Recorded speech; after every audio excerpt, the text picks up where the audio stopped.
this is an iHeart podcast. Guaranteed human.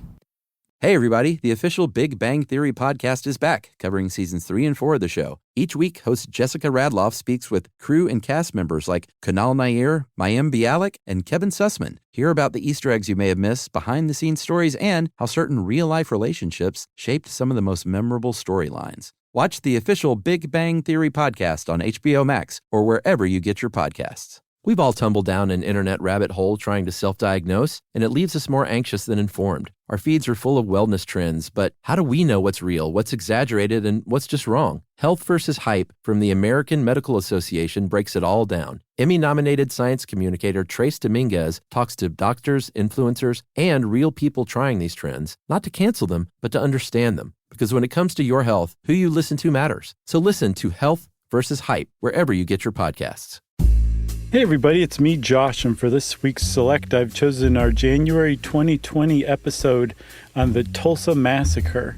It's such a vile event that it left a stain that spread out of Tulsa and even out of Oklahoma to become a blemish on the history of the entire U.S. And it's a lesson in how important it is to talk about the past, even the worst of the past, to move forward to heal. It's also a lesson on how you just can't bury the past, no matter how hard you try. I hope you get a lot out of this episode. Welcome to Stuff You Should Know, a production of iHeartRadio.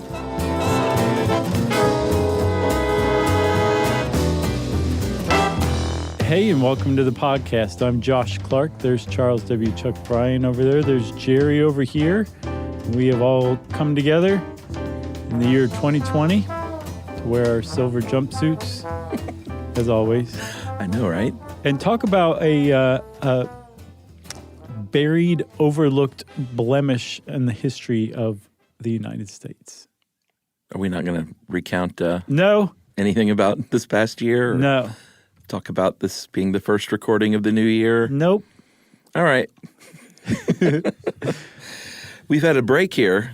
I said I'm gonna push forward. We've been off for a couple of weeks, which was pretty glorious to not have to just overtax my brain. But it was also nice to get back in here into the stank of this room. This room, I don't think this room stinks. Well, right now it smells like your caramel vanilla frappalape. This is just black coffee. It just happens to be flavored black coffee. It's really, I mean, it smells great. It's, I think, a Green Mountain or something, caramel vanilla coffee pod. Man, it is super fragrant. Yeah.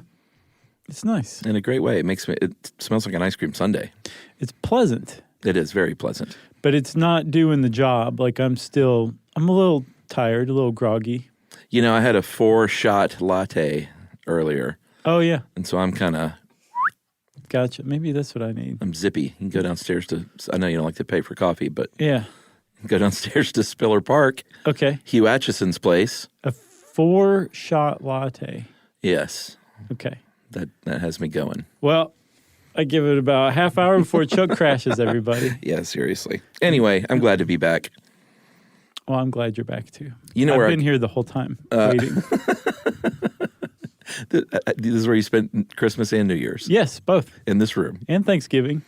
And I guess Yumi and Momo slept over there in the corner. They come to visit sometimes. They say, please come home. Please stop working. I say, I can't. They slide the food tray through the slot.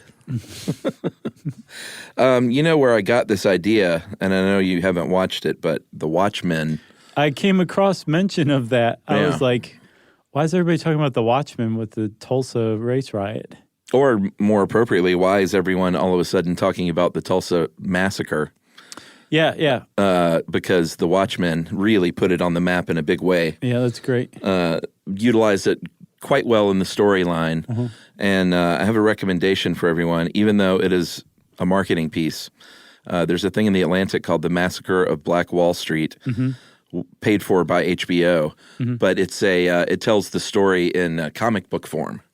In The Atlantic? Uh-huh. It's very cool. Very cool. And I didn't notice it was a marketing piece until afterward, but I'm like, oh, well, it's still good. Sure. As long as the content's good. Yeah, it's cool and very well done.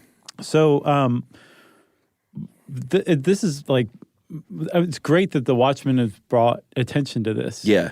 Because it wasn't until about 2001, maybe the late 90s really, that people started talking about this. I know. And this event that we're going to talk about happened in 1921. Yeah. And almost the week after, basically the week after, everyone said, don't talk about this. Yeah. Just forget it ever happened. We're just moving forward, and we're going to bury the past. Literally. Yeah. They buried people, the evidence, all this stuff, it was buried. And people just acted like nothing happened in Tulsa, Oklahoma for like 80 years. And when you hear what we're about to talk about, it's astounding that the community, both black and white, agreed to just basically pretend this never happened, at least publicly or civically. Yeah, and it's hard to find some information still on some of the key events and definitely some of the key players. Yeah, because a lot of them died of old age and without ever having been interviewed. Yeah, no follow-ups. We'll get to it, but a couple of the most key players is like, this is kind of all we know. Right. I looked them up too, and it's like, what do you mean you have no idea? Yeah. Like, even who this guy was, let alone, what became of him, or what do you mean? Like, no one kept track? Yeah. But that's how complete and total this cover-up was. It was a cover-up. Yeah. So let's talk about it. First, let's talk about Greenwood, which I was not familiar with. But Greenwood was an affluent, I guess almost suburb, adjacent to Tulsa, just north of Tulsa.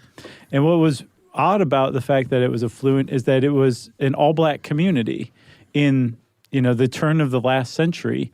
And yet it was one of the most affluent communities in the entire United States. Yeah, now it's just part of Tulsa, like a neighborhood, but back then, just sort of like my neighborhood would have been a suburb of Atlanta in the 1920s, even though I'm, 5 miles from downtown. Right, exactly. But in 1921, it was, like you said, super affluent. They had a lot of, I think there were 10,000 black residents there. It's called the Black Wall Street, like I mentioned. Yeah. And 600 businesses. There were 15 African-American millionaires living in this district. Yeah. 15 black millionaires in 1921 in Tulsa, Oklahoma. Yeah, and it wasn't, the whole area was very well-to-do. There was, like, indoor plumbing. The public schools there were, like, top-notch. Yeah. And in many cases, Greenwood had a lot to boast about that, like, the white areas in Tulsa, just over the railroad tracks, literally on the other side of the tracks, didn't have. Like this is far better off than some parts of white Tulsa. Yeah, including one of the top African-American surgeons, if not the top in the country, endorsed by the Dr. Mayo himself. The Mayo brothers. Yeah, this guy's Dr. A.C. Jackson, and he was one of the people murdered in this massacre. Yeah. I was going to say there's a spoiler, but I guess we've already kind of mentioned there's a massacre coming, right? Yeah. So just to take a step back even further. So it's pretty impressive to think of, like, this is the Jim Crow era United States. Yes. We're talking about, this massacre took place in 1921. That's, 50 years after the end of the Civil War. In many ways, the Jim Crow era was just as bad as the antebellum slavery era. But so the idea to us today, looking back at this time of, well, there's a black community in Oklahoma that was one of the most affluent areas in the country. It's kind of mind-boggling. But if you dig even deeper into how it was formed, it almost you develop like a sense of pride in this, that these people came together under these conditions and not only like survived, but like thrived and carved out a place for themselves where like being black was celebrated and where you could be proud, and you took pride in your home, in your children, in your children's education, and the health care that they were getting, and the bus service, and the quality of the theater that you went to. The confectionery, the soda fountain, like that's where you went to go like propose marriage. So, like there was this incredibly developed community, and the one of the ways that it was able to flourish and was able to kind of grow like this is because the first thing that Oklahoma did when it became a state, remember, it was originally a territory for forced relocation of Native Americans and their African slaves to this area. when it became a state, when white settlers came in and said, no, we want this instead. Mm-hmm. We're going to take this territory we gave you away and turn it into a state. The first piece of legislation they passed was that black people have to stay in their own area. They can't marry outside their race. Right. They can't frequent white-owned businesses. They have to stay over here. And so the people of Greenwood said, fine with us. We're going to pass a covenant that says you have to be a black person to own land here or to even rent a place here, to own a business here. It's a covenant-restricted community. And we're going to take a tremendous amount of pride in circulating our currency, our hard-earned money that we're making by working for these white businesses that we're not allowed to patronize. Right. We're going to go make our own businesses over here. Yeah. And we're going to support them with our community. Not only because we can't spend our money elsewhere, but because we have a lot of pride in the businesses that we've built over here. And so in this way, Greenwood flourished because of and in spite of these Jim Crow era laws that black people had to deal with in Oklahoma at the time. Yeah, and this was Dave Roos helped put this together, and some of the research he got was from the book The Burning: Massacre, Destruction, and the Tulsa Race Riot of 1921 by Tim Madigan, and very astutely points out that this happened in Oklahoma, of course, but this kind of thing was happening all over the country, not just in the South or the whatever you call Oklahoma. I guess it's the West. Midwest? Yeah, but not Midwest. I don't know. I think you just call it Oklahoma. It's interesting. Some people there identify with the South, but if you're from Georgia, Oklahoma, it's not the South. Might as well be, Montana. I think of Oklahoma as like Native America. Yeah. Isn't that what it says on the license plate? Maybe. It says middle of the country with an O with a little apostrophe. Right. And there's a picture of the Mountain Dew logo on. But this was happening everywhere. In 1919, there were 24 race riots in places like Chicago, Washington, D.C., St. Louis. And between the end of the Civil War and World War II, there were more than 4,000 lynchings in the United States. Right. Which is, it's important to point that out because and we'll get into the story here, but a lynching is what was the aim of the white people of Oklahoma on this night. Right.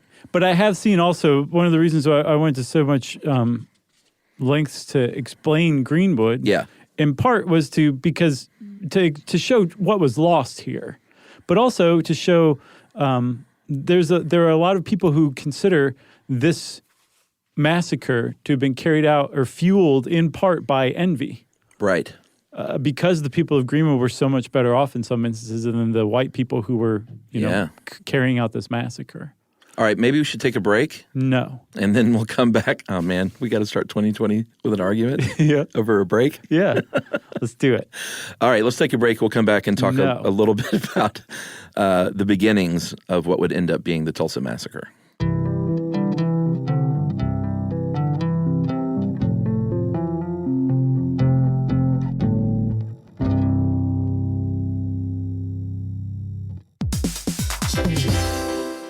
Hey everybody, we're here to talk to you about Wayfair, who believes that spaces should be functional, they should be comfortable, they should be well designed, and they can be well designed by you with their help. Your updated space should feel more comfortable, inviting, and practical for everyday use. And we're talking about outdoor seating, we're talking about grills, we're talking about major appliances. If you need storage solutions, Wayfair can help you out. Patio lighting, rugs, decor. It is your one-stop shop for home. Yeah. I mean, it's getting nice out, so it's time to think about living outdoors for the next few months. And Wayfair knows that outdoor furniture, it's heavy, it's intimidating to assemble. So Wayfair has stepped in and said, we're going to handle the hard part so you don't have to. That's right. You can shop Wayfair Verified, your shortcut to the good stuff. And that means their team of product specialists are going to vet everything by hand using a 10-point inspection, testing things like, quality materials, functionality, and features, and even how long it takes to build that piece of furniture. And the overall experience save time, reduce hassle, and improved convenience. Patio season is here, and these deals won't last. So head to wayfair.com right now to get your outdoor space ready for way less. That's WAYFAIR.com. Wayfair, every style, every home. Dell PCs with Intel Inside are built for the moments that matter. For the moments you plan and the ones you don't. Built for the busy days that turn into all-night study sessions the moment you're working from a cafe and realize every outlet's taken. Yeah, the times you're deep in your flow and the absolute last thing you need is an auto update throwing off your momentum. That's why Dell builds tech that adapts to the way you actually work. Built with a long-lasting battery so you're not scrambling for the closest outlet, and built-in intelligence that makes updates around your schedule, not in the middle of it. That's right. They don't build tech just for tech's sake. They build it for you. Find technology built for the way you work at Dell.com/Dell PCs. Built for you. Everyone knows winter is the real mess maker. You don't need WeatherTech floor liners for summer unless you hit the beach and half the beach ends up back in your car, or the campsite dirt ends up in your trunk. Then you'd want a cargo liner, or a road trip goes sideways, lemonade spills, ketchup goes rogue, ice cream drips. Yeah, you'd be pretty happy about those WeatherTech seat protectors. So just to be clear, as the mud you're inevitably going to step in this summer, you don't need WeatherTech unless you plan on doing summer. Visit WeatherTech.com today. The universe is full of mysteries. Black holes, quantum physics, galaxies. On TikTok, millions of people are learning more about the universe around them every day. Scientists break down complex theories, demonstrate experiments, and connect dots between the cosmos and our daily lives. One scroll might reveal the concepts on the fabric of space-time, the next an optical illusion. It's discovery on a massive scale, where millions learn something new every day.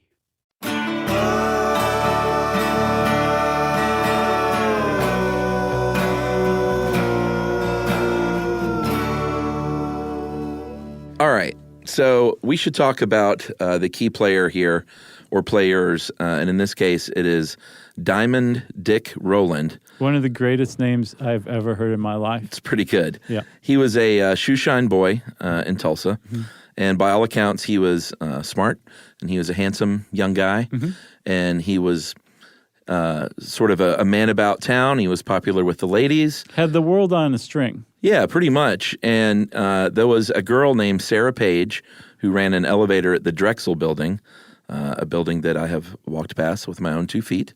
Oh, wow. Right? And she was white. She was white. And, Dick thought she was cute, and he would go down there and basically kind of make up excuses to ride her elevator. Okay, I saw something different than that. Oh, yeah? I saw that he was on the elevator because he could use the segregated bathroom on the top floor of the Drexel building only. So he had to ride up the elevator up and down to get to the bathroom, the closest bathroom for him to be able to use. That's what I saw. So you're saying he didn't fancy Sarah Page at all? I don't know, but I also saw a different explanation for why he would have been on the elevator as often as he supposedly was. All right. Maybe it was both. Yeah. Maybe he went to the bathroom a little more often than he had to because he did think Sarah Page was cute. Who knows? I'm not saying they necessarily contradict each other. I'm just saying I've seen other explanations as well. I got you. That sounded very lawyerly for some reason, didn't it? Man, maybe this is the new you in 2020. Matlock? Josh Clark Esquire. Yeah. Esprit. That's different than Esquire. So at any rate, we should probably also point out that mixed race couples still get sideways looks in some parts of America today. But certainly in 1921 in Tulsa, Oklahoma, the idea of a black man fancying a white woman was... Even looking at a white woman. Yeah, it was not only untoward, but like a threat worthy of a lynching. Right. It was still that time in America where if you made any advances, that was sort of the biggest fear for some white men was black men coming in and taking, quote unquote, their women. Yeah, which was characterized or popularized thanks to Birth of a Nation, which depicts the Klan, coming to the aid of white women who were about to be raped by maniacal black men who just couldn't help themselves. They were just so in love with white women that they just had to rape. That was just what black guys did. That was the view of black guys at the time. Yeah. Right? That's just how it was. So to white people, you kept an eye out for that. Like when you saw a black man and there was a white woman over there, you wanted to make sure that he wasn't going to, rape her. Yeah. That was the mentality that people were walking around with back then. Yeah. That movie was actually partially shot in my old neighborhood in L.A. You have a lot to do with this episode. Well, it's just weird to think about Birth of a Nation being shot in Los Feliz, which is this very like kind of hip community on the east side of Hollywood. Sure. But anyway, on May 30th, 1921, Dick Rowland went into that elevator to either flirt or use the restroom or both. Yeah. And what I saw was that it was well known that the third floor landing did not land flush with the threshold.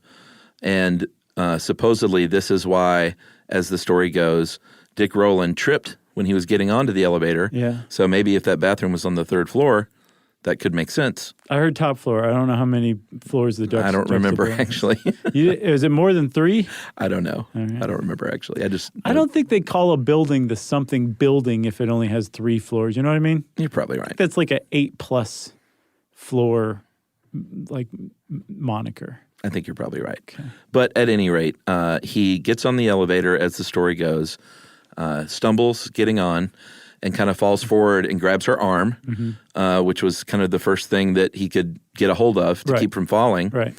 As the story goes, she started beating him over the head with her purse because I guess it's an old Looney Tunes cartoon, Right. and she didn't have a rolling pin. Sure. And the elevator opened on the ground floor. People see this sort of scuffle going on, or what appears to be a scuffle. She allegedly cries out that she had been assaulted, and people on the first floor call the police as Dick flees on foot. Right. Just takes off. Yeah, and no one knows exactly how this all went down. No one even knows exactly who Diamond Dick Rowland was. Or Sarah Page, Yeah. for that matter. Isn't that bizarre? Yeah, all we found out was that she was an orphan. She could have been as young as 16. I've seen reports of 17, and was working to pay her way through business college.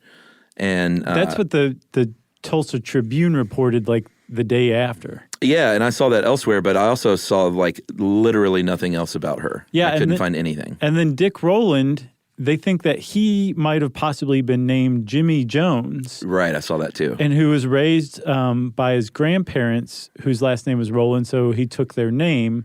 And there is a guy who would have matched his birth date named Jimmy Jones that they found buried in Tulsa, but he died like 2 months before these events took place, so it couldn't have possibly been him. Yeah, and they were a few years apart too, I think, right? Oh, was it? Yeah. Okay. But it's unbelievable that so much of this is lost to history. Yeah, these two people who set off this one of the most despicable events that has ever taken place in this country's history just vanish almost after this point. It's just you guys played your role now. Yeah. Everyone else is going to step in.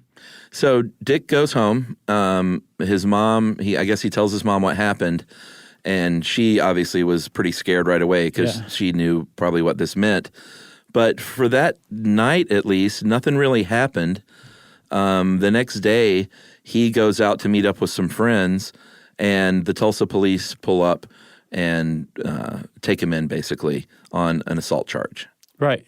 Which is, I don't know why they didn't go pick him up at home or whatever, but I also read somewhere that they had arrested him on the spot, but what you're recounting matches what I've seen most elsewhere, right? Yeah.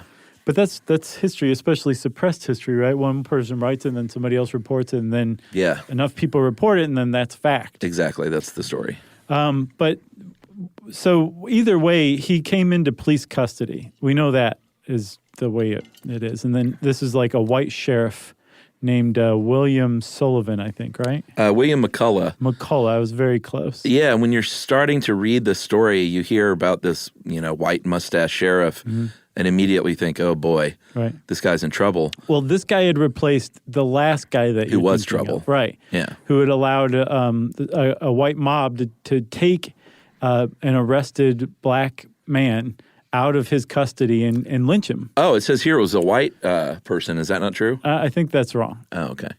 Either way, he let somebody be lynched by an angry mob. Yeah, which I thought for sure Sheriff McCullough was going to do, but apparently McCullough was intent on kind of going by the book. He followed the Heck Tate school of sheriffing. How do you know what that means? From To Kill a Mockingbird. Oh, right. Which was, hey, let's let the law play out. Let's give him his day in court. There will be no lynchings on my watch. Right.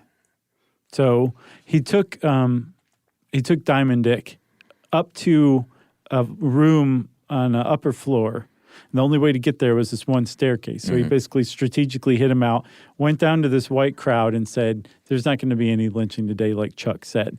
The thing is, we've left out a really important point here. Yeah, like why was there a white crowd to begin with? Right. Yeah. There is a newspaper that was called the Tulsa Tribune that ran an article about Sarah Page being assaulted. This is a news article, and the headline for said news article was "Nabbed Negro for Attacking Girl in Elevator."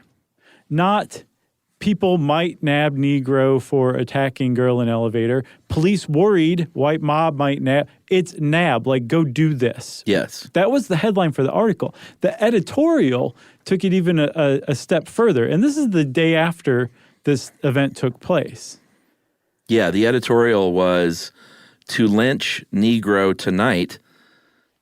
And I got to say, whoever's writing these headlines, it's inflammatory, of course, but they also don't make much sense. Yeah, they're of poor construction. They're of very poor construction. And I went to try and find the microfilm of this.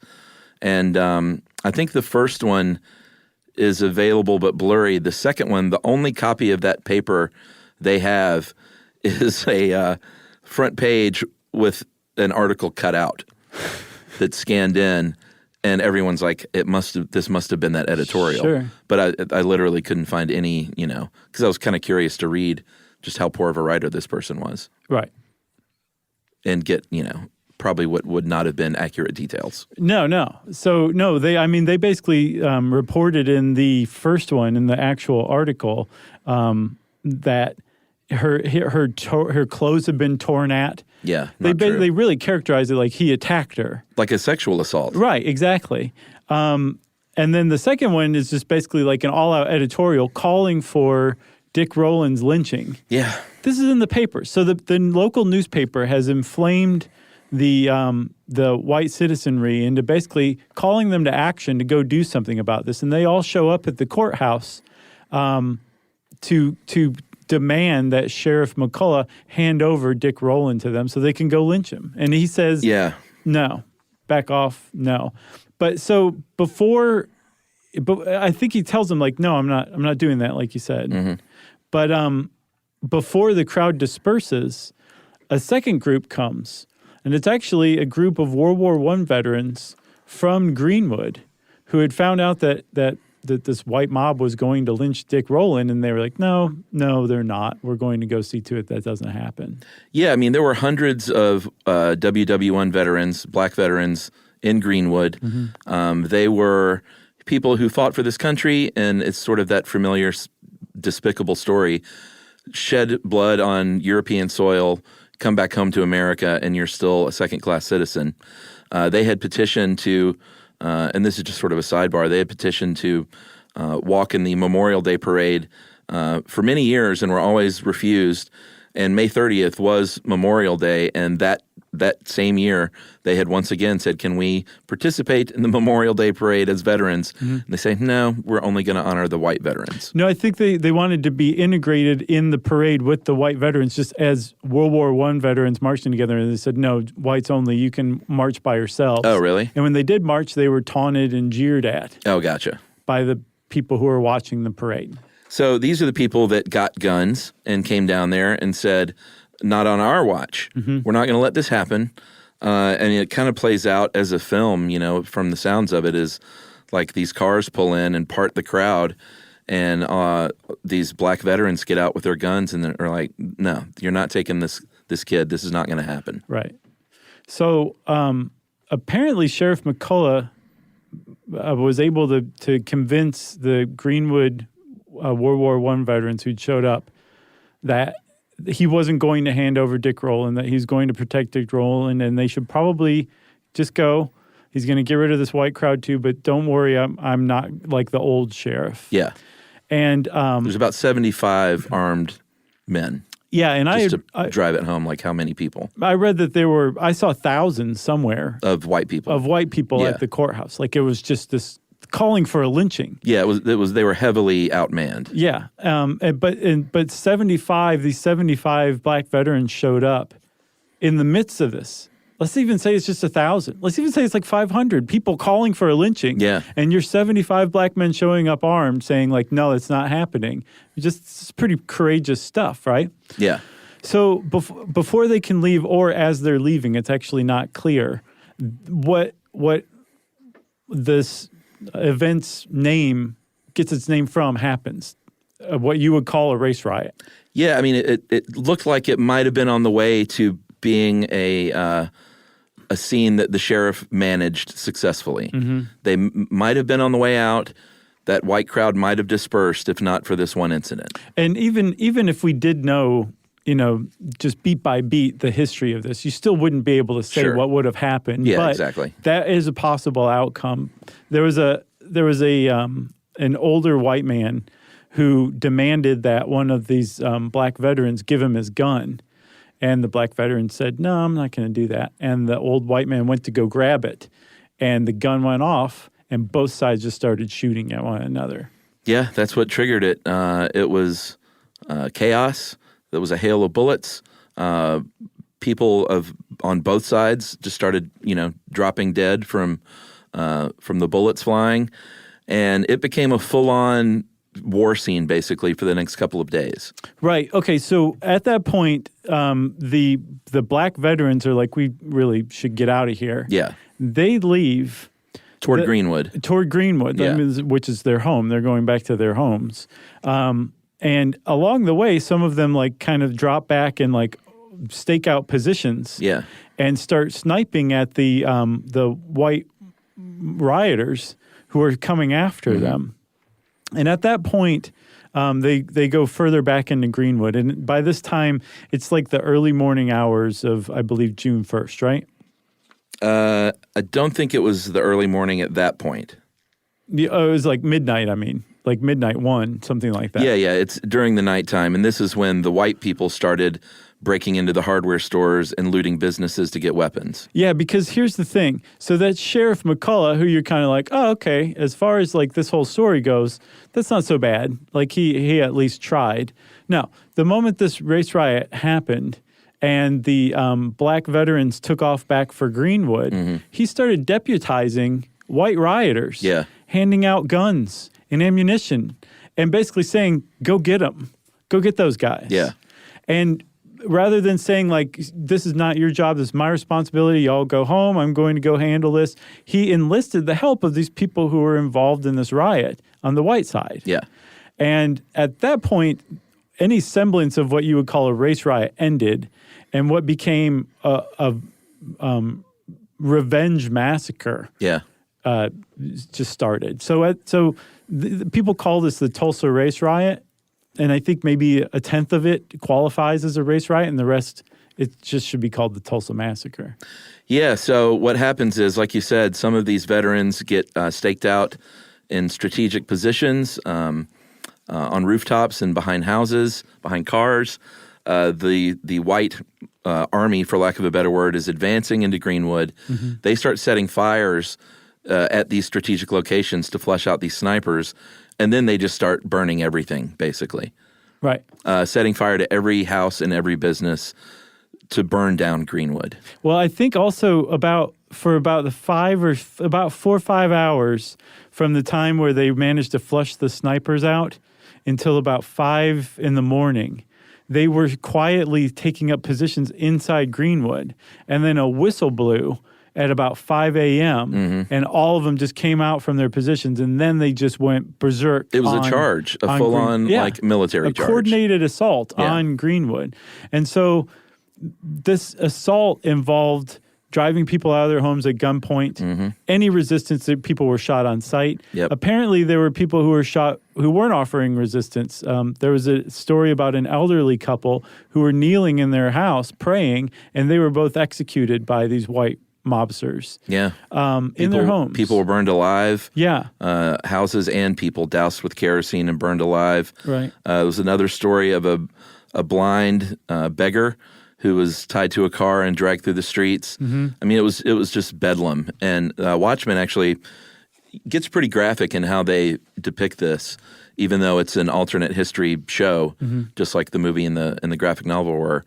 I think they did pretty decent justice. They didn't follow the origin story of how it started, but it just plays heavily into the plot line. Right. Yeah. Yeah. Should we take another break? Sure. All right, let's take another break, and we'll tell you what happened from here.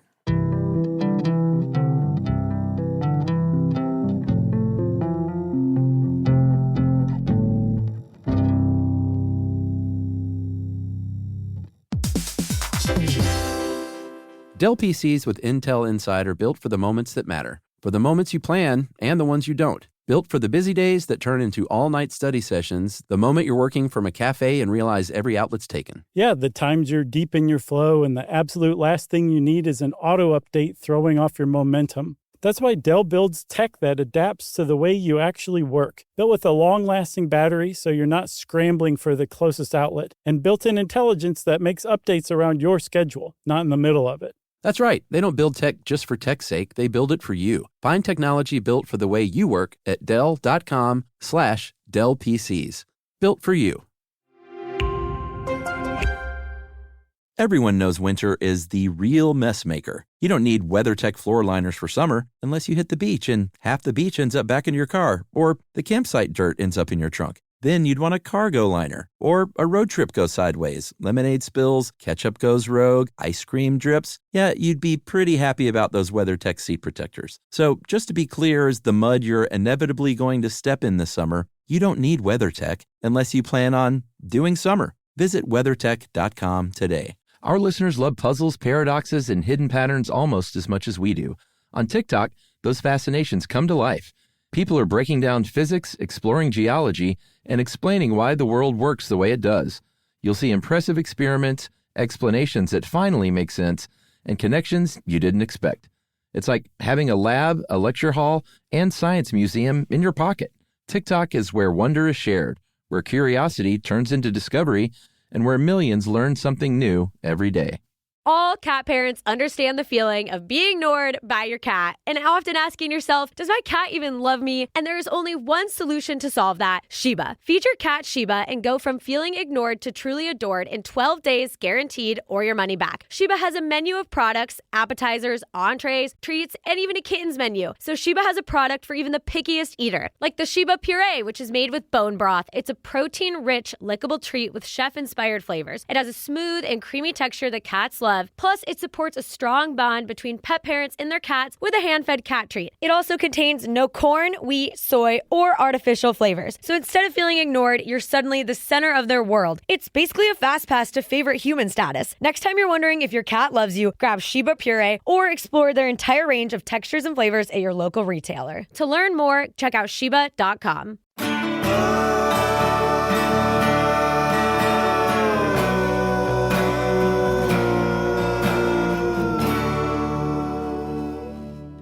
Okay, so we actually took a commercial break in the midst of a massacre.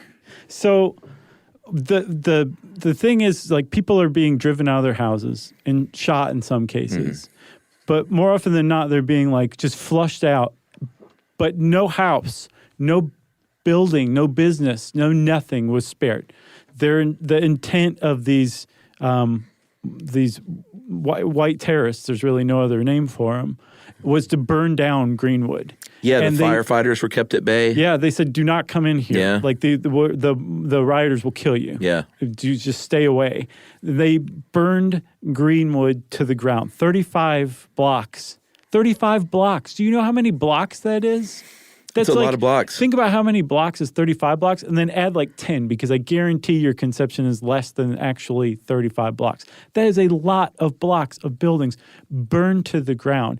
People killed in their front yards, including Dr. Andrew C. Jackson, the famous surgeon, shot like a dog in his own front yard in the chest. There's a picture of him. 1,200 homes, churches, schools, hospital, library. I think I mentioned there were 600 businesses total. Right. They were all torched. Just torched. There were 6 people who owned airplanes. They were that wealthy in Greenwood. Yeah. Their airplanes were stolen by the rioters and used to drop bombs, dynamite, nitroglycerin, fire. And then there was also accusations that the National Guard was helping coordinate this too.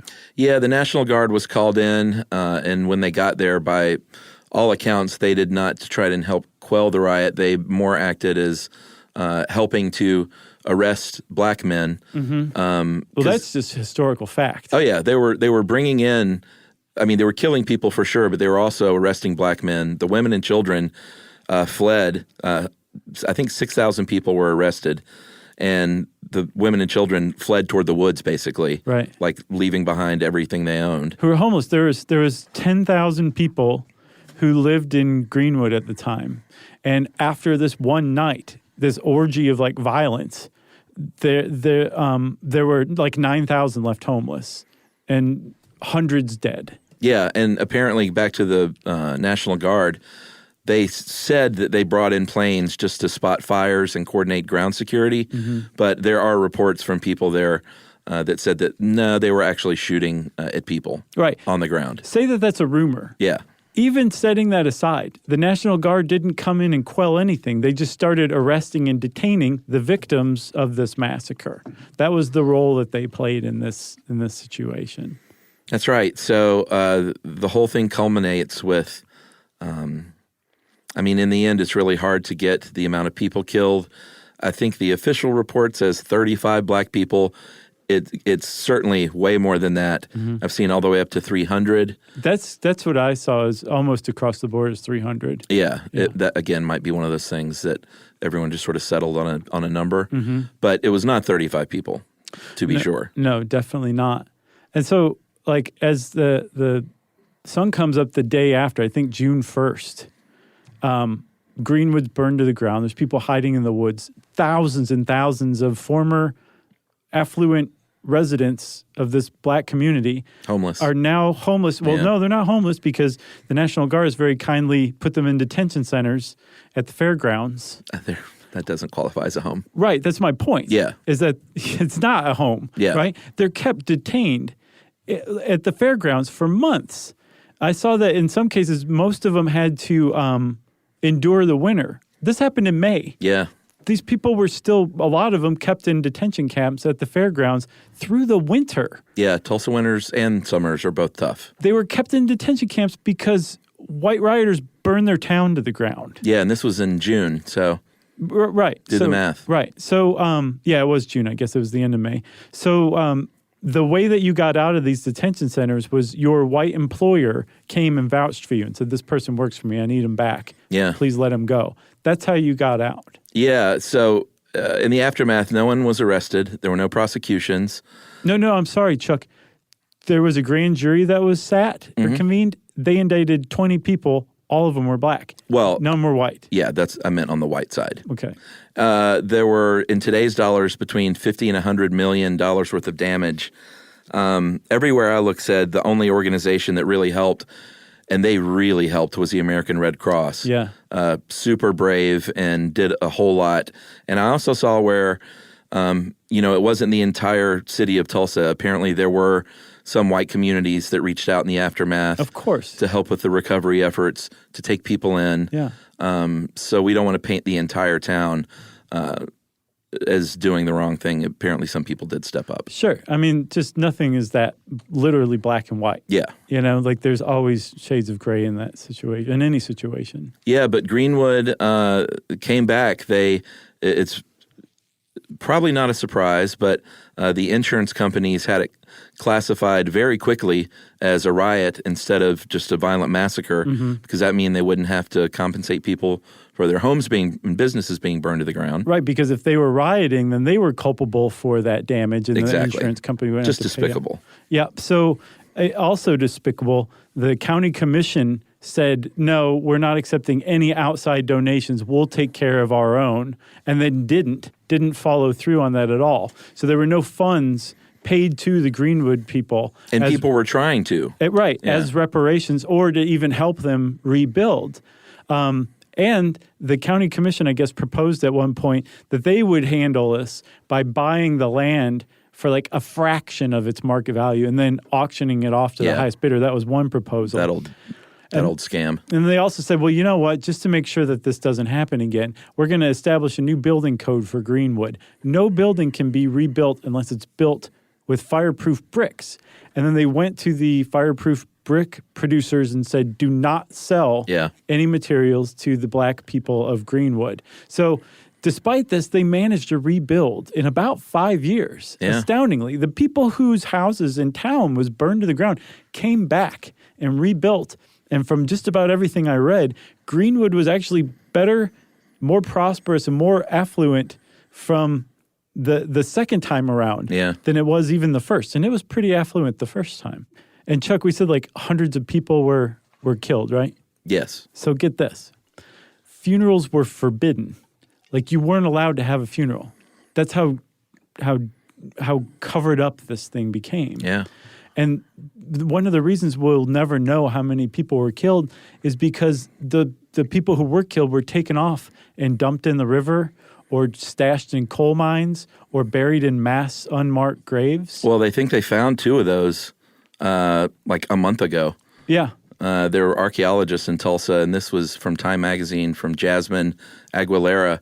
They have identified 2 sites that they think now are mass graves, and they've been looking since I think 2001 because they knew people. There were reports of mass graves, and so archaeologists have been looking. And in 2018, they started like a legit investigation, and they think that they have found at least one, maybe 2 of these sites. But even like which is in a cemetery, ironically. Yeah, I saw that. But even this whole thing is like fairly new. It wasn't like until the late 90s that people even started talking about this, right? Yeah, 1997 was when the state of Oklahoma introduced a bill, and this was after just not talking about it. No. In the black community, they would talk about it in stories and whispers. The white community just buried it, and the state of Oklahoma just didn't acknowledge it. Yeah, the last thing I saw about it was the Tulsa Tribune ran another editorial on like June 4th, a few days after, basically saying like... Lynching failed? Thank you. No, they said thank you to the police and all the white citizens who cleaned up Tulsa by getting rid of Greenwood. It's actually way worse than what I just depicted, but I couldn't possibly bring myself to read it verbatim. Yeah. It's just vile what it says. It's really bad. But in 97 is when they introduced a bill for reparations and creation of the Tulsa Race Riot Commission, and that report was released in 2001, and it did hold police and public officials to blame, but it didn't do anything, basically. There were no reparations. Yeah. As for Dick Rowland, the actual case, remember the case of the assault? Mm-hmm. That was dismissed in September. Apparently Sarah Page didn't want to press forward with charges, and she's lost to time. He supposedly immediately moved to Kansas City, maybe, and no one else really knows anything else about him. Huh. That's just so surprising. Yeah. You know? And if not for the Watchmen coming out, this might still be a fairly buried story outside of Oklahoma. Yeah, right. It's really brought a lot of attention to it. Yeah, and good for them for doing that. Yeah. So one of the things that I saw about Greenwood itself is that it kept prospering and flourishing for decades after this, until about the 60s. And one of the reasons I saw that explained why not just Greenwood, but a lot of black areas started to decline in the 60s, was a byproduct of integration was that you could, as a black person in America, spend your black dollar at a white-owned business now. Right. And like they didn't teach us that in public school, like that this was a byproduct of it. But as a result, these black-owned businesses started to decline more and more and more.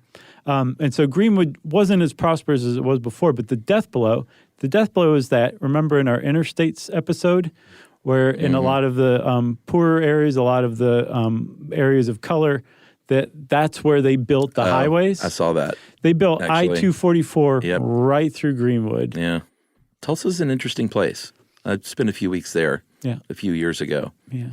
And it's interesting because it's got this old oil money neighborhoods. Yeah. Some of the most like amazing estates and houses I've ever seen. Mm-hmm. It's got some very poor communities, a lot of meth problems. Yeah. It's an interesting place. Sounds like it. Yeah. Well, that's Tulsa for you. And you know what? I spent a few weeks there in this neighborhood, and I didn't know anything about it. Maybe there is a memorial or something, but I didn't notice it. I'm not saying there isn't one, but I didn't see it.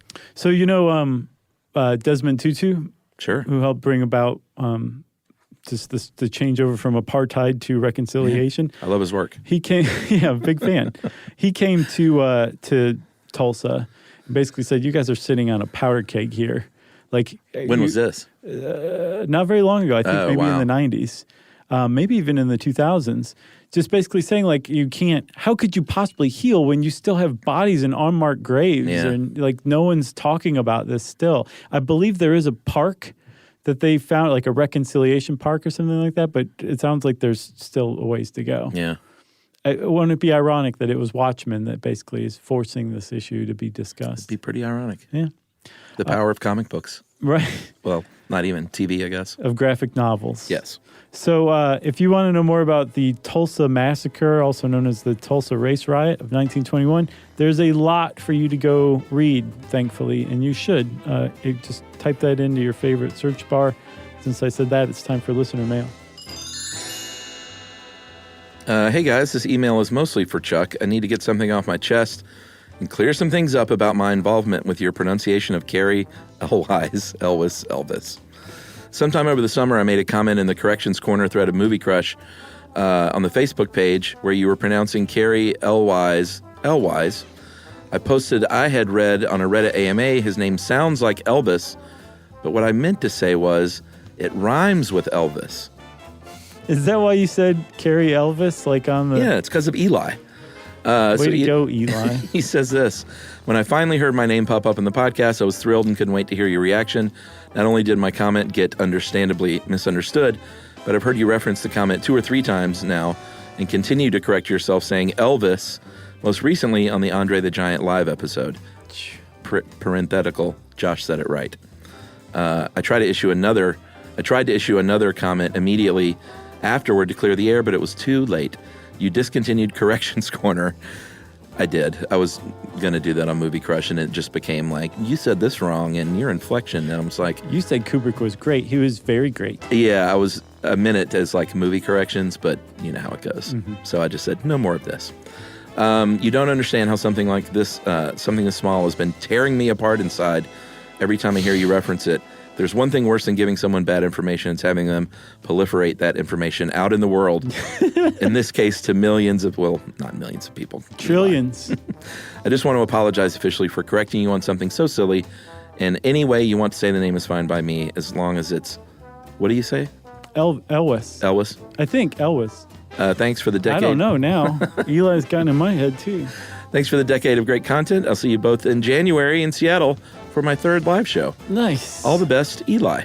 It's Eli's 3rd live show birthday. And I think it's pronounced Eli. Oh, it could be Ellie. Could be. Yeah, we're just going to go with Eli, though, okay? I think Ellie's E-L-L-I-E. It could be. I think Ellie Goulding is something different than that, isn't it? I don't know. Who is that? Or does she pronounce her name Eli? I don't know who that is. You do, too. You've heard her pop songs before when you're working out. Okay.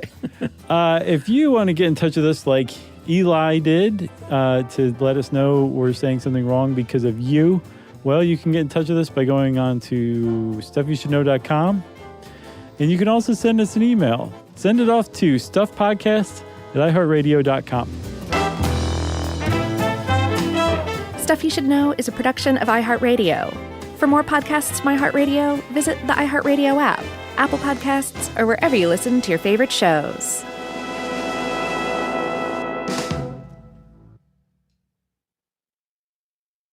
Introducing the all-new Mazda CX-5, featuring more connection. Hey Google, where's the nearest Pilates class? Safety that has your back.